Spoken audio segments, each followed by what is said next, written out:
Hace algunos días yo me encontraba navegando por internet de lo más tranquilo posible. Estaba en mi cama después de un arduo día de trabajo y me encuentro con una publicación, con un documento PDF, el cual me digno a leer para poder traerles este video el día de hoy. Así que vamos a empezar por el principio. Hoy vamos a hablar de un iceberg de las teorías conspirativas que suscitaron en Colombia desde los años 80 hasta el día de hoy. Teorías que son de lo más conspirativas, de lo más irracionales, algunas son ciertas, algunas no son ciertas, pero primero voy a explicarles qué es un iceberg, ¿no? Bueno, un iceberg es la manera de representar este tipo de misterios de manera ascendente hasta la manera descendente. En la cúspide del iceberg se encuentran los misterios que están vistos a todo público, los misterios que los puede encontrar hasta su hermano de 12 años, güey.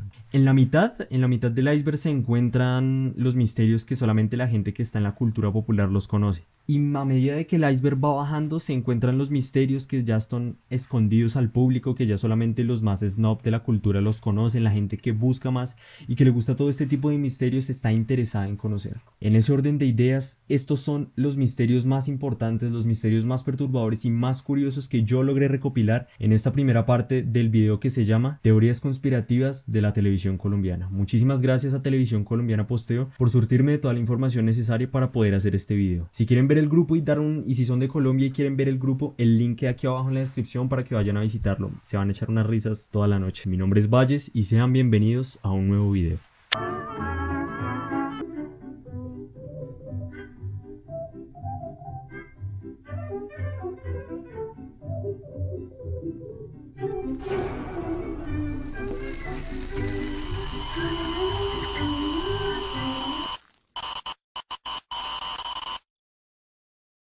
El restaurante El Ángulo de Gigi es el lugar señalado de vender a sus comensales carne de dudosa procedencia hace décadas atrás. Los rumores surgieron pues un cocinero italiano conocido como Gigi nunca permitió que nadie manipulara la famosa carne que allí se vendía. Nadie sabía con certeza de dónde provenía tan magnífico alimento. Según Gigi, la carne que allí se vendía se la enviaba a su hermana desde la ciudad de Italia. Sin embargo, cuando se le consultó a Vendetta Ferruzzo, dijo que ella es vegetariana, entonces sería absurdo pensar que podría suministrarle la carne para el restaurante. Pero lo más aterrador fue sin lugar a dudas cuando un testigo que estuvo presente en el momento de la toma del Palacio de Justicia afirmó que algunos de los cuerpos que de allí salieron fueron vendidos a Gigi para ser comercializados como carne animal. Otra de las cosas fue cuando alguien aledaño a la finca donde se encontraba cerca el restaurante afirmó que había una fosa común cerca allí y que los cadáveres empezaron a desaparecer poco a poco. No se sabe con exactitud si los rumores son ciertos, pero en circunstancias extrañas, cuando los rumores empezaron a adquirir mayor fuerza, el chef Gigi, como por arte de magia, desapareció de la faz de la tierra. Muchos comensales afirman que esta fue una de las mejores carnes que probaron en toda su vida, y que no hay ningún sin igual desde esa fecha hasta el día de hoy. Para nadie son un secreto los horrores que se llegaron a cometer en las calles del Bronx.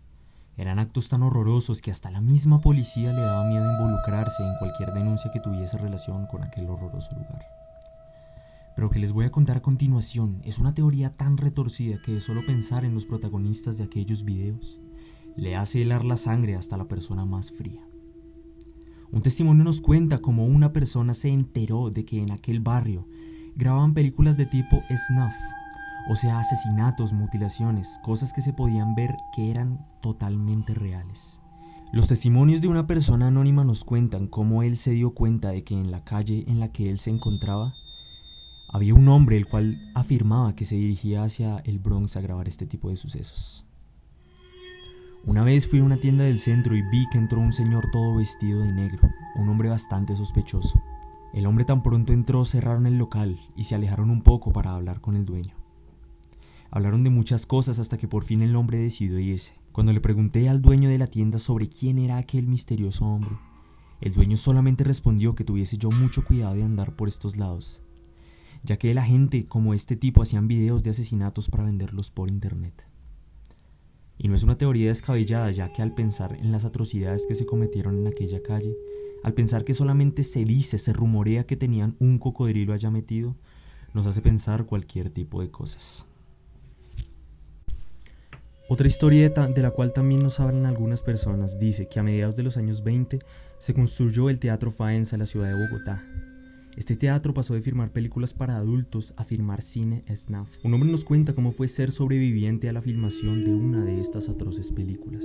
Nos cuenta cómo un día de trabajo normal para él llegan un par de hombres, los cuales describe como aterradores y amenazantes. Uno de ellos se presenta como Manuel Chaparro, un hombre que inspiraba miedo en su caminar, y le ofrece una propuesta bastante tentadora, con una buena remuneración económica. La principal idea de la película se trataba de grabar un filme de zombies, donde todos ya sabemos qué hacen unos zombies.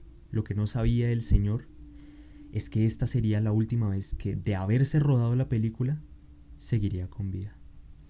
El día de la grabación se llegó. Este hombre se paseaba por el set hojeando su guión, las escenas que tenía que grabar posteriormente, cuando de repente siente la necesidad de ir al baño.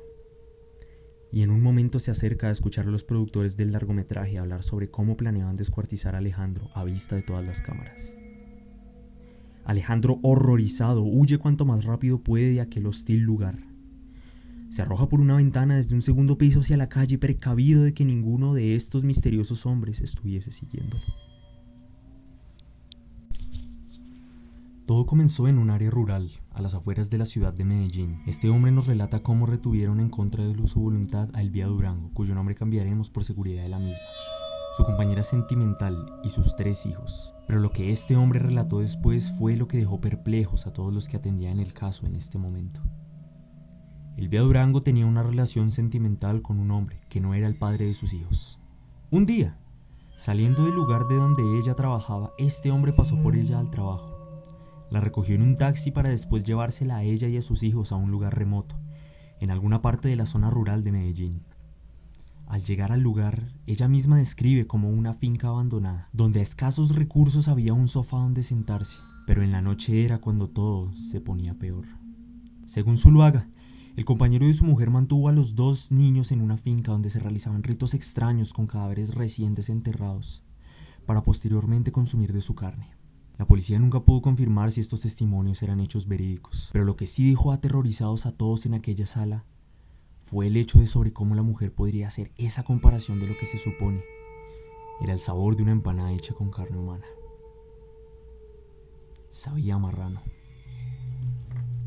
Una mujer vivía tranquilamente con su familia en una pequeña parte rural de la ciudad de Bogotá. Todos los días parecían tranquilos para ella y su familia, pero se rumoreaba que esta señora poseía fuertes sumas de dinero con las cuales buscaba mejorar la infraestructura de la comunidad donde ella vivía. Como es de esperarse, esto llegó a oídos de algunos de sus vecinos, con la excepción de que estos últimos no tenían intención de invertir este dinero en el bienestar de la comunidad. Días después, misteriosamente un grupo de encapuchados irrumpió en la casa de la señora, amenazándola con arma de fuego a ella y a toda su familia. Acto seguido, estos mismos sacaron un collar de PVC, collar que después dieron a entender que era un poderoso explosivo, y se lo ataron directamente al cuello. Después de esto, como si se tratase de una visita habitual, se fueron. La señora Elvia tuvo que estar con este collar atado a su cuello durante un par de días, buscando ayuda de las autoridades. Al creer que había encontrado salvación y al creer que estaba en manos profesionales, quienes le removerían este collar lo más pronto posible, solo sucedió algo peor. Por un movimiento en falso de la persona que estaba desactivando él mismo, el collar explotó, asesinándola brutalmente. Otras lenguas de la teoría dicen que se grabó una película posteriormente después, película que fue galardonada en festivales como el Festival de Cine de Cannes, antes de que se conociese en el país este brutal suceso. La película cuenta con los metrajes reales, donde se ve a la mujer explotando. Este misterio se parece bastante al que ya habíamos visto en el principio del video, y esta vez nos cuenta cómo un restaurante fue clausurado por presuntamente vender platillos preparados con carne de diferentes tipos de roedores. Aquel restaurante se ubicaba en la ciudad de Cúcuta, nororiente del país. El restaurante era clasificado como de fina coquetería. Tenía una bella lámpara que colgaba desde el techo y descendía, iluminando así todo el lugar. Su chef era bastante celoso con la preparación de aquellos platillos, a tal punto que restringía la manipulación de las carnes a muy pocas personas en la cocina. En el año 2010, el restaurante sorpresivamente cerró sus puertas debido a una nota de cierre impuesta por el Departamento de Salubridad de la ciudad. Y nunca se supo a ciencia cierta si aquel mito de la carne de rata fue real, pero de así serlo, Imagínate el desagrado y la repulsión que sintieron las personas que frecuentaban aquel lugar al enterarse de tan fatídico veredicto. Ciertamente una historia que supiera cualquier ficción de las películas. Algo muy similar ocurrió aquí en la capital del país, municipio aledaño de Soacha, donde también se rumoreaba que había un restaurante en el cual su dueña reunía a varios habitantes de calle en su propia casa.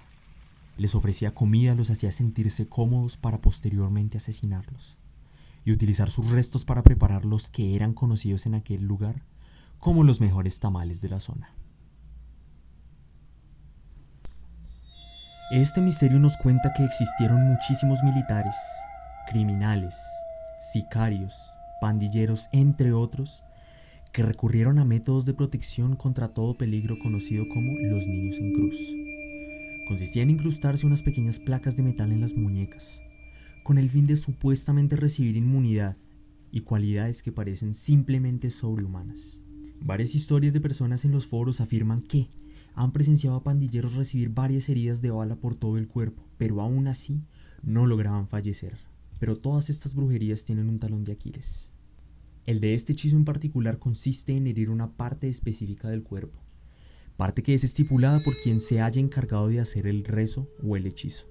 Por otra parte, para que aquella persona logre fallecer al fin, el asesinato tendría que ser brutalmente propinado, desde mutilaciones hasta decapitaciones mismas.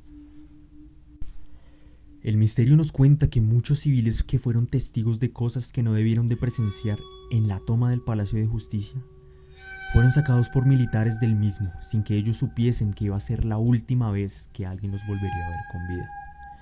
Los mismos militares los llevaron unas cuadras más lejos de donde quedaba ubicado el palacio. Los metían en un edificio y posteriormente eran brutalmente asesinados. Al día siguiente se reportaba un gran número de desaparecidos y obviamente entre ese número de personas se encontraban aquellos que lamentablemente no serían hallados nunca más. Este misterio nos cuenta que en la Universidad Nacional de Colombia, sede Bogotá, desde el año 1979 se practicaban distintos aquelarres en fechas cercanas a la Noche de Brujas del 31 de octubre. Los aquelarres eran reuniones clandestinas a las cuales asistían personas para cometer diferentes tipos de actos inmorales, como el uso de sustancias psicoactivas, el sacrificio de animales como corderos, las orgías, entre otras cosas. Esta costumbre se llevó a cabo en la universidad aproximadamente hasta el año 2015, que fue cuando las directivas de la universidad decidieron cancelar su realización, debido a que atentaba contra el bienestar de sus participantes y de la comunidad estudiantil. Hay teorías que afirman que estos aquelarres son comúnmente relacionados con cultos ocultistas y satánicos. Este misterio, que no es tan misterio que digamos, hace parte de uno de los muchos archivos perdidos en épocas pasadas sobre hechos atroces que realmente ocurrieron en el país. Casi a finales de la época de la violencia en Colombia, el narcotráfico era algo que se frecuentaba en el país. Grandes cantidades de drogas pasaban por todos los aeropuertos día tras día. Pero un día, llegó una mujer muy sospechosa a aquel aeropuerto. El aeropuerto El Dorado, ubicado en la ciudad de Bogotá. Al entrar la mujer, sorprendida por el personal de seguridad del aeropuerto, quienes al instante notaron su extraño comportamiento, pero peor aún, la sorpresa que recibieron cuando se enteraron de que el bebé que aquella mujer cargaba en sus brazos llevaba kilos de cocaína en su vientre, y peor aún, fue cuando se dieron cuenta que aquel bebé estaba muerto. Aquella mujer pretendía transportar 8 kilos de cocaína en el cadáver de un bebé, un hecho simplemente atroz y paupérrimo. Los sacroacurianos fueron una especie de culto que se originó en algún lugar del medio de la Manigua en el departamento del Santander. Se dice que es una comunidad que invoca platillos voladores y le ofrece su porvenir a un Mesías que ha llegado de los cielos a la tierra. Lo más perturbador de todo este misterio es el relato de un grupo de excursionistas que fueron ingresados al culto como espectadores, pero que terminaron perturbados al ver las prácticas que allí se realizaban. Uno de estos excursionistas nos cuenta cómo fue el miedo que sintió al ver que uno de los guardias se había dado cuenta de que estaba tomando fotos con su teléfono celular, algo que estaba rotundamente prohibido en la comunidad. Negué hasta la saciedad que hubiese tomado fotos, aunque sí lo hice, argumentándole a los guardias que estaban cada vez más iracundos, que ellos mismos me habían quitado mi celular cuando recién entré a la comunidad.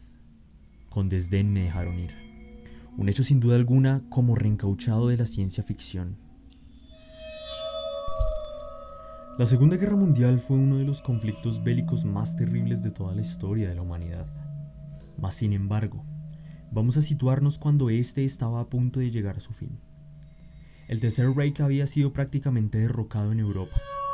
Los rusos habían tomado Berlín y Alemania junto a los nazis eran considerados criminales de guerra por la mayor parte del mundo. Hay varios archivos y testimonios que nos cuentan que en realidad Adolf Hitler no se suicidó, sino que huyó del país en un submarino transatlántico hasta llegar a las costas de Latinoamérica. También cuenta la teoría que aquí en el país varias de las ideologías nazis que se tomaron varios municipios, enseñando y perpetuando esta horrorosa cátedra hasta años después de que la guerra culminase. Lo que estás viendo a continuación son algunas imágenes que comprueban estas teorías, desde colegios nazis que se situaban en la ciudad de Barranquilla, hasta fotos de Hitler con el general Gustavo Rojas Pinilla. Todas estas cosas hacen parte de un sinfín de teorías recopiladas en este bello país.